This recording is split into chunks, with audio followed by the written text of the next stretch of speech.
firefighter clothing. Here's another example that is based on a real story.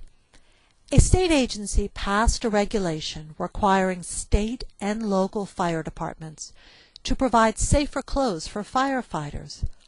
Are the costs for the safer clothes a reimbursable mandate?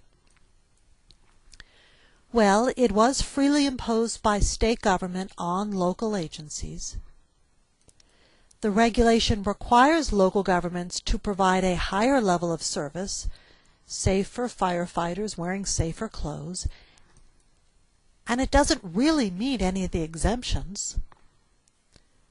So yes, it is a reimbursable mandate. In this example, the marginal cost to buy safer clothes is reimbursable. This example brings up an important issue.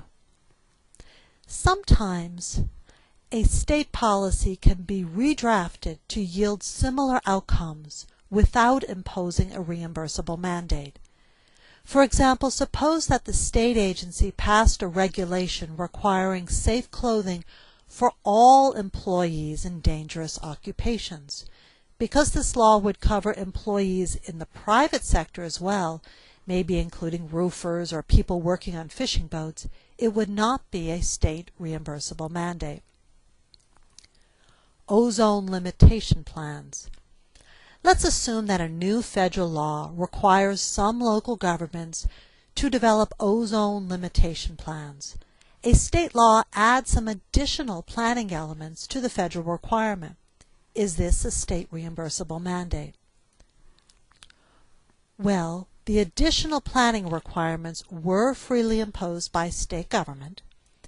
They require government to do more air pollution abatement planning, a program that is governmental in nature, and the additional requirements don't meet any of the exemptions. So yes, it is a reimbursable mandate, and the state must reimburse for the cost of the state-required planning elements. Well, what about the cost to implement the state-required planning elements? Could this be a mandate? This is a complex issue. The bottom line, though, is that if the state required a planning element, and if the state directed the local governments to follow the plan, then the cost of implementing the element of the plan required by the state may well be reimbursable. Property tax administration. Here's another example based loosely on real law. The state passed a law to allow counties to charge redevelopment agencies fees to offset the county cost to administer the property tax. Is this law a state reimbursable mandate? Well, the law was freely imposed by the state, but that's where this example breaks down. There is no new program or higher level of service or change in cost share. Here the state is using its authority to reallocate the duties and responsibilities of local governments. State actions that simply shift the cost of a program from one local agency to another do not meet the constitutional definition of a state mandate. And there's another reason this example is not a mandate. As we discussed in the first slide presentation, agencies that never levied a property tax are not entitled to mandate reimbursements, and redevelopment agencies are such an agency. Thus, this law is not a reimbursable mandate because it doesn't create a new program, it just reallocates existing financial responsibilities of local agencies. And it isn't a reimbursable mandate because it applies to redevelopment agencies which are not eligible for reimbursements. Bikes and shade trees. Here's a hypothetical example.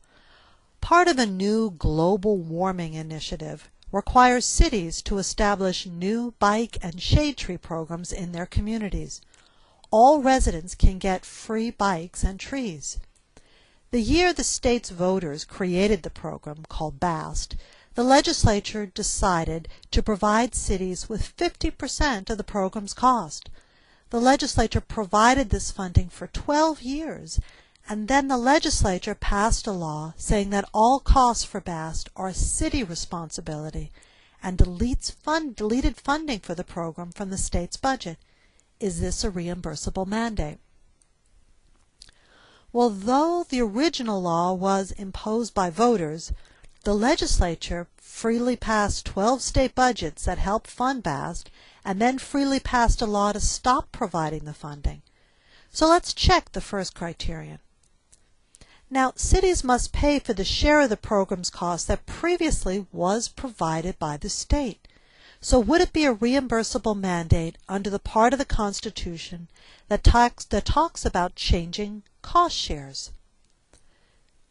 To examine this issue, let's look at the slide summarizing Proposition 1A that we discussed in the previous presentation.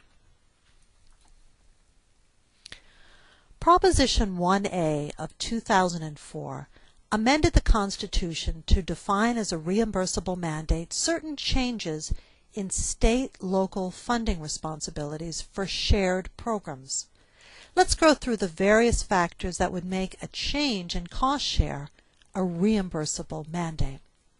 First, was the shift by the legislature? Yes. In this case, it was done by the legislature and not the governor or a state agency. Next, was it a cost shift to a local agency and not a school? Yes, in this case, it increased city cost. Was it a required program? Well, yes. But now let's look at the last provision, the last requirement of Proposition 1A. The state had to previously have financial responsibility for the share of the program's cost. Just because the state previously elected to fund the program doesn't mean it had financial responsibility for these costs. To determine whether the state previously had financial responsibility, we should look at the underlying state initiative and any legislation enacted afterwards. In this case, although the state provided BAST funding for 12 years, the state never specified that it had permanently assumed this financial responsibility.